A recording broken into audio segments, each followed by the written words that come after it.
دينه من اصطفاه من العلماء يهتدي بهم قلود لامتلاك الظلام والجهلاء واختار منهم الزهاد والحكماء والكرماء وفضل منهم العارفين بالله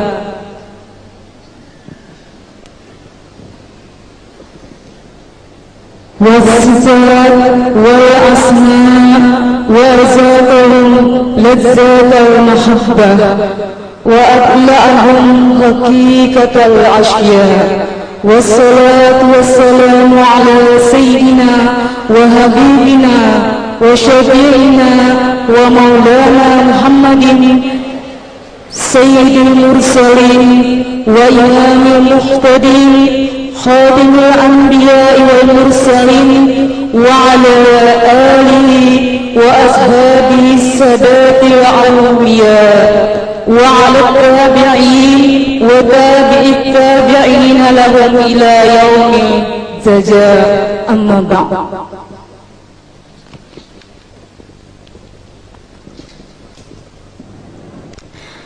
Adapun kemudian daripada itu adalah Al-Alimul Alamah Al-Arif Billah Al-Haj Muhammad Zaini Abdul Ghani bin Abdul Manap bin Muhammad Seman bin Haji Muhammad Sa'ad bin Haji Abdullah bin Al-Alim Alamah Mufti Haji Muhammad Khalid bin Al-Alim Alamah Halifah Haji Hasan bin Syekh Muhammad Arsyad Al-Banjari dilahirkan pada pukul 1.30 malam Rabu 27 Muharram tahun 1361 Hijriah bersamaan dengan 11 Februari 1942 Miladiah di Kampung Tunggul Irang Seberang, Martapura.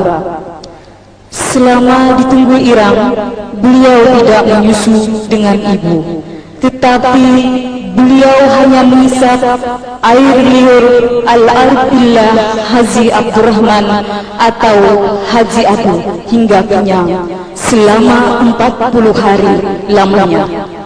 Nama beliau selagi kecil adalah Husairi.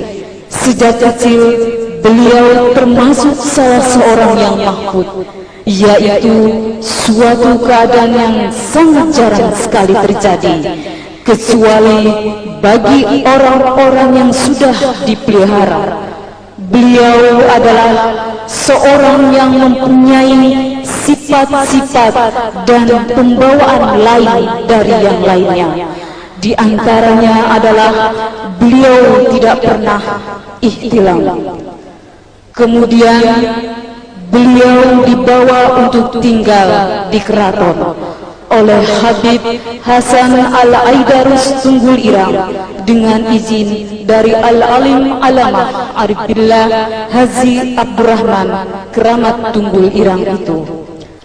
Al-Alimul Alamah Al-Arif Billah Al-Haj Muhammad Zaini Abdul Ghani yang sejak kecil selalu berada di samping kedua orang tua dan nenek beliau yang bernama Salbiah yang memeliharanya dengan penuh kasih sayang namun disiplin di dalam mendidik, sehingga di masa kanak-kanak beliau sudah mulai ditanamkan pendidikan tauhid dan akhlak oleh ayah dan nenek beliau sendiri, serta belajar membaca Al-Quran. Dengan demikian, guru pertama dalam bidang tauhid dan akhlak adalah ayah dan nenek beliau sendiri yang selalu memimpin. Meskipun kehidupan kedua orang tua beliau dalam keadaan perekonomian yang sangat lemah, namun mereka selalu memperhatikan untuk membantu serta meringankan beban guru yang mengajari anak mereka membaca Al-Quran. Sehingga setiap malam beliau diberi sangu atau bekal 1 botol kecil oleh orang tuanya yang berisi minyak tanah untuk diberikan kepada guru mengaji beliau yang bernama Guru Muhammad Hasan Pasayangan yang mengajar Al-Quran. Dalam usia kurang lebih 7 tahun, beliau sudah mulai belajar di Madrasah Kampung Keraton Martapura selama 2 tahun. Kemudian meneruskan ke Madrasah Darussalam sampai tamat dan tidak pernah bersekolah di sekolah dasar atau SD. Adapun guru-guru al-alimul alama al-arif billah al-Haj Muhammad Zaini Abdul Ghani, yaitu 1 di tingkat ibtidaiyah Keraton, Guru Muhammad Zaini Umar dan Guru Abdul Muiz. 2 di tingkat tahdiri ibtidaiyah Darussalam, yaitu Guru Sulaiman, Guru Haji Abdul Hamid Husin, Guru Haji Mahali Abdul Qadir, Guru Muhammad Zaid, serta Guru Haji Rofi'i.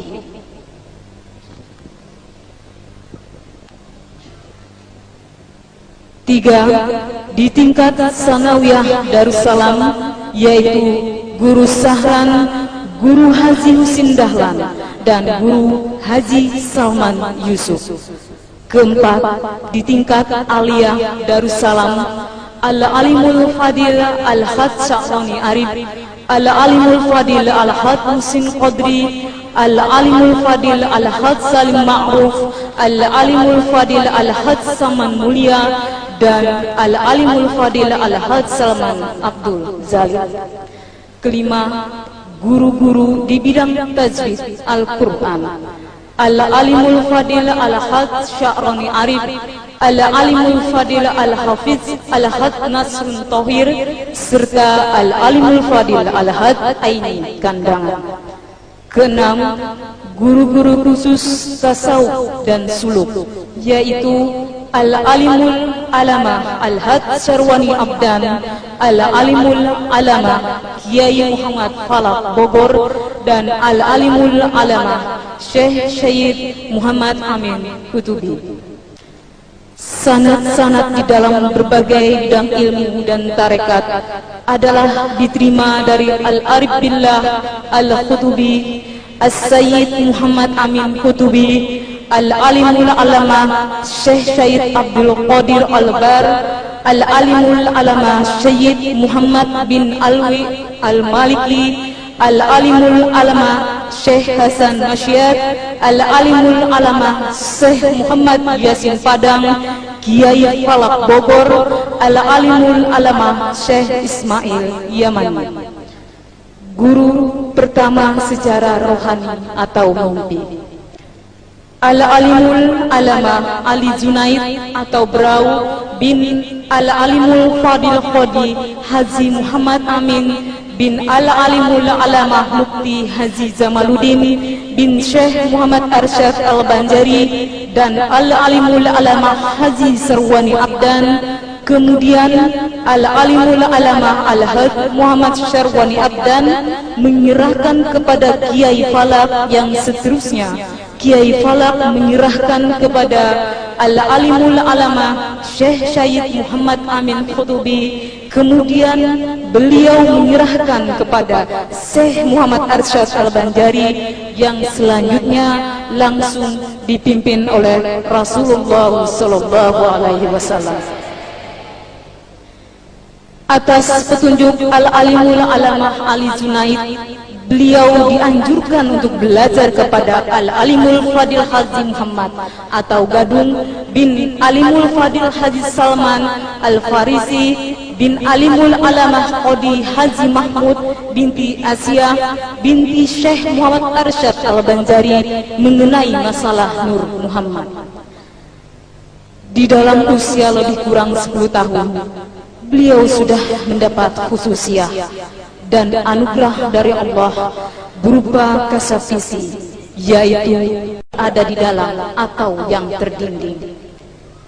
Sewaktu beliau syiah berjalan di hutan, rumput-rumputan memberi salam kepada beliau, dan menyebutkan manfaatnya untuk pengobatan dan sebagainya.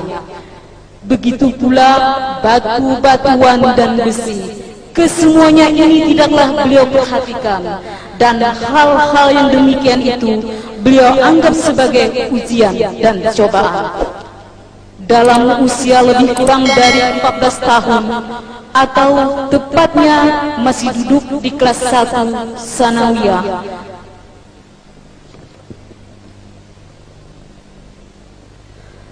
beliau telah dibukakan oleh Allah Subhanahu wa taala atau butuh tak kala membaca tafsir. Wa kana Allah sami'an basira.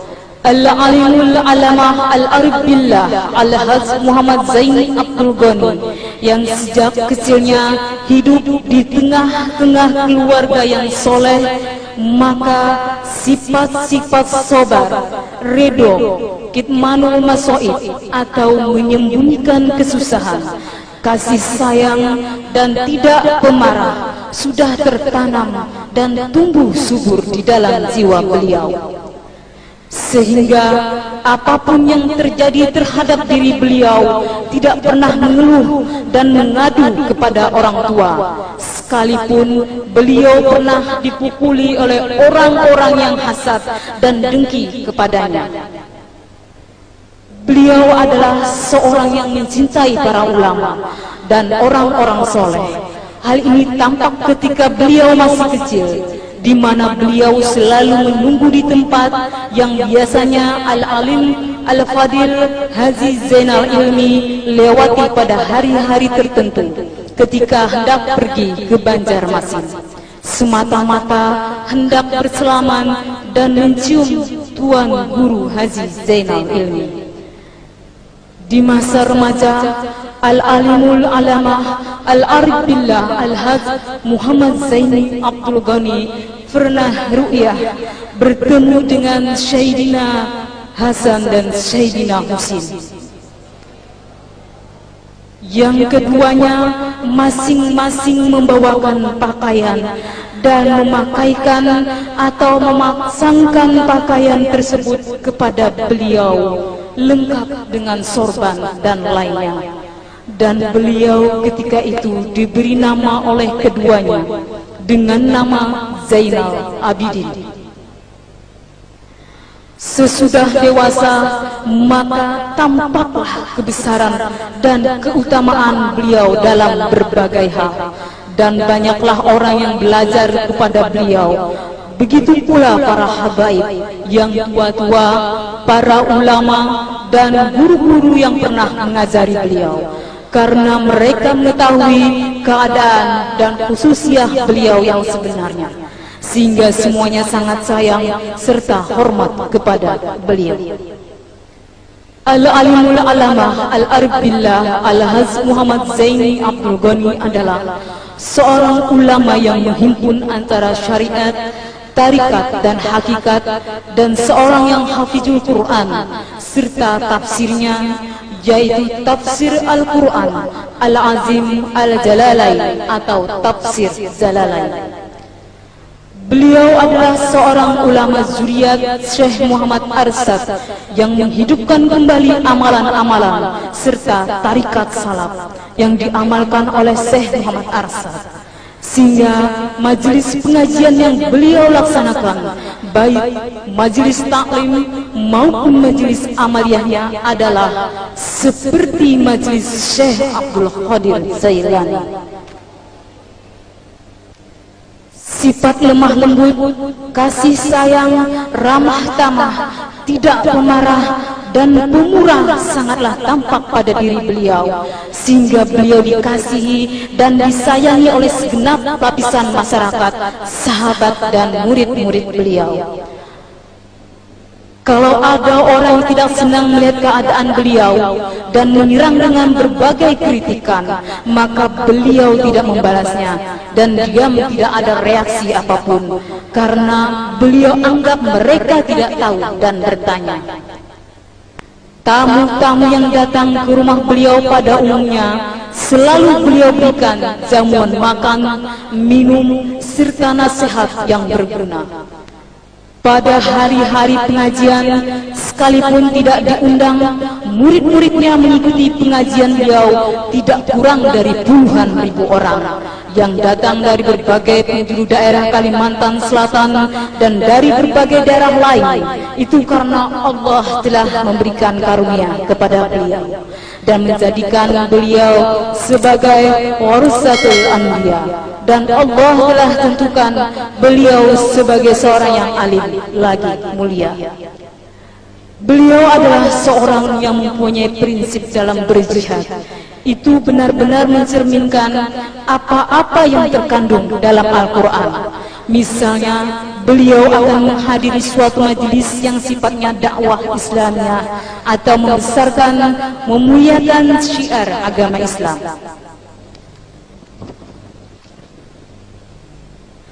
Maka sebelum pergi beliau ke tempat tersebut, lebih dahulu beliau turut menyumbangkan hartanya untuk pelaksanaan kegiatan tersebut. Kemudian baru beliau datang. Jadi beliau benar-benar berjihad dengan harta lebih dahulu, kemudian baru dengan badan, dalam arti kata mengamalkan atau melaksanakan perintah Al-Quran yang berbunyi, wazahidu bi amwalikum wa anfusikum fi sabilillah. At-Taubah ayat 14. Al-Alimul Alama Al-Arif Billah Al-Haz Muhammad Zaini Abdul Ghani adalah satu-satunya ulama di Kalimantan, bahkan di Indonesia, yang mendapat izin untuk mengijazahkan tarekat Samaniyah. Karena itu banyaklah yang datang kepada beliau untuk mengambil baiat. Tarekat tersebut bukan saja dari Kalimantan, bahkan yang datang dari Jawa dan daerah lainnya. Di antara karamah Al-Alimul Alama Al-Arif Billah Al-Haz Muhammad Zaini Abdul Ghani, yaitu satu, ketika beliau masih tinggal di kampung keraton, di mana biasanya setelah selesai pengajian atau pembacaan maulid, beliau berbincang-bincang dengan beberapa orang murid yang masih belum pulang, sambil bercerita tentang orang-orang tua dahulu, yang isinya untuk dapat diambil pelajaran untuk meningkatkan amaliyah. Tiba-tiba beliau bercerita tentang buah rambutan yang pada waktu itu masih belum musimnya. Dengan tidak disadari dan tidak diketahui oleh yang hadir, beliau mengasungkan tangannya ke belakang, dan kemudian tampak di tangan beliau sebiji buah rambutan yang masak. Tercenganglah yang hadir semuanya, termasuk penulis sendiri yang melihat hal demikian. Kemudian rambutan tersebut langsung beliau makan. Kedua, pada suatu musim kemarau yang panjang, di mana hujan sudah lama tidak turun, sehingga sumur-sumur sudah hampir mengering, maka cemaslah masyarakat ketika itu dan mengharap akan hujan segera turun. Melihat hal yang demikian itu, banyak orang yang datang kepada beliau, memohon serta meminta doa agar hujan segera turun. Kemudian beliau keluar rumah dan menuju kepada pohon pisang yang berada di dekat rumah beliau. Lalu beliau goyang-goyangkan pohon pisang tersebut, dan tidak lama kemudian hujan pun turun dengan derasnya. Ketiga, ketika beliau sedang menghadiri selamatan dan kemudian disuguhi jamuan oleh Sohibul Bait, tampak pada ketika jamuan yang disuguhkan kepada beliau hampir habis dimakan oleh beliau. Namun setelah piring tempat makanan tersebut diterima kembali oleh yang melayani ketika itu, ternyata makanan yang tampak hampir habis tadi masih banyak tersisa dan seakan-akan tidak dimakan oleh beliau. Keempat, pada waktu pelaksanaan Haul Syekh Muhammad Arsyad Al-Banjari ke-189 di dalam pagar Martapura.